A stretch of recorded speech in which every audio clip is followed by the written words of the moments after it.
You are getting older, but it's not just you, it's all of America. I'm Carson Cabral, and I'm here to talk about the elderly. The elderly are facing a lot of problems right now when dealing with ageism, negative perception of their age, and overall not being treated as equally or the same as others in the workforce. And we need to learn how to respect and care for their problems moving forward. So, who are the elderly? Elderly are generally at the age of 65. They've had like at least 30 to 40 years of full-time work. It consists of the baby boomers, the silent generation.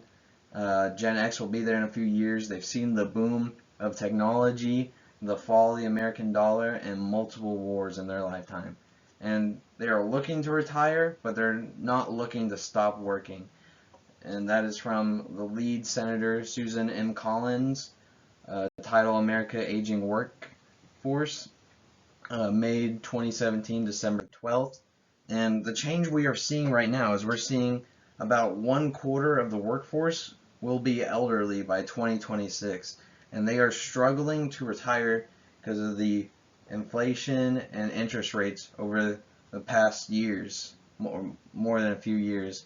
But we're seeing that their savings in dollars is just not enough to retire, so we're seeing them shift back into the workforce or never enter retirement. And as they come back or stay in the workforce, they're going to part-time so they can focus on their values. So what are their values? What do they value? They value family, volunteering, equal treatment, and overall being altruistic. They are giving to their communities and others around them to make real difference. And this information was from Judy Goddess. The most older adults want to contribute to society, made on 2020 June 19th. And some stereotypes that you'll see or have seen on elderly people is they are hardworking, skilled, mature, good mentors, and then some negative ones. It's like they're slower, less attractive, stubborn, bad at learning. But the main challenges they face is age discrimination in the workforce, just comments about their age, and inadequate trainings because companies see them as more likely to leave due to them having health conditions and disabilities, having caregiving responsibilities, and overall wanting to retire, so they don't get the adequate training that they need. And so their workplace communication, as a superior, they love to teach and they love seeking new opportunities for everyone in their workplace. And as a subordinate, they put more effort and attention and detail into everyone and everything they do, increasing the value of each project they're on. And lateral, they make an effort to build a fun and caring relationship with everyone in the workplace, creating a more positive and caring environment.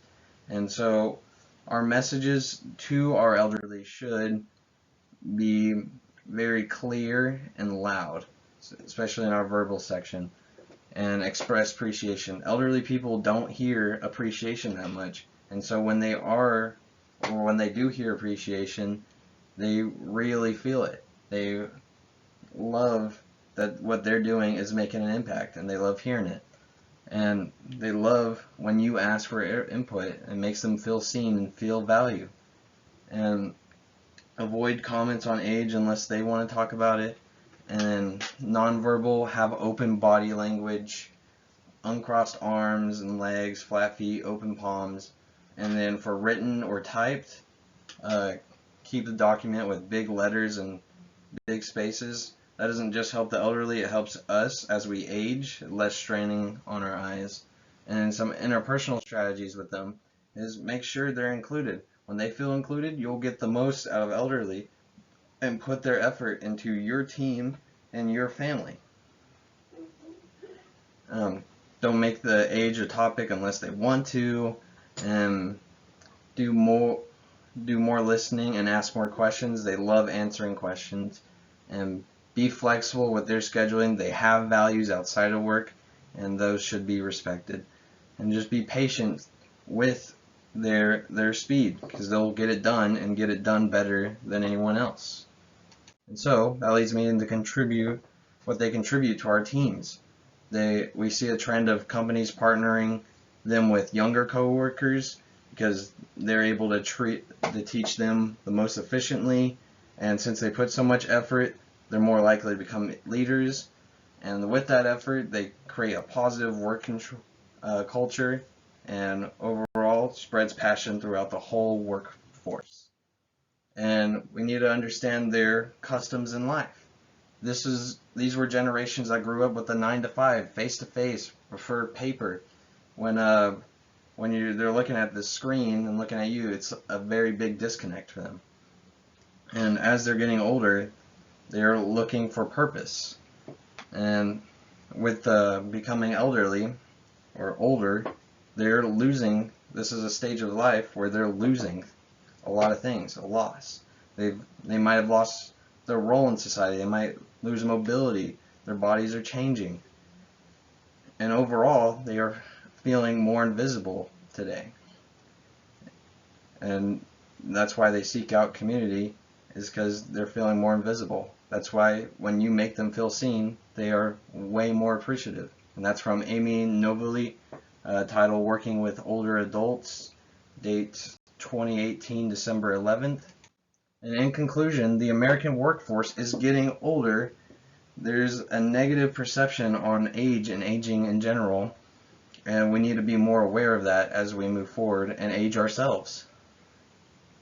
And realize older people are not very different from us, and we need to help them in this time to make this a way better time in their lives. And so, final thoughts: the elderly are not very different from us. We need to include them more in our lives and our workforce, and just making conversations with them can make the biggest difference in overall happiness and enjoyment of life. And getting old is hard. All of us are going to have to go through it. And if we all contribute into making that part of our lives better, we'll all be better for it. Thank you for listening.